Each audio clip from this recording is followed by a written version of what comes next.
this area in Texas. Winter storm.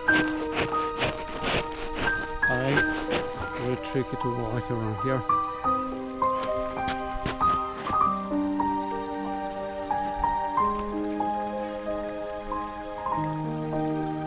It's about 17, 16 degrees Fahrenheit.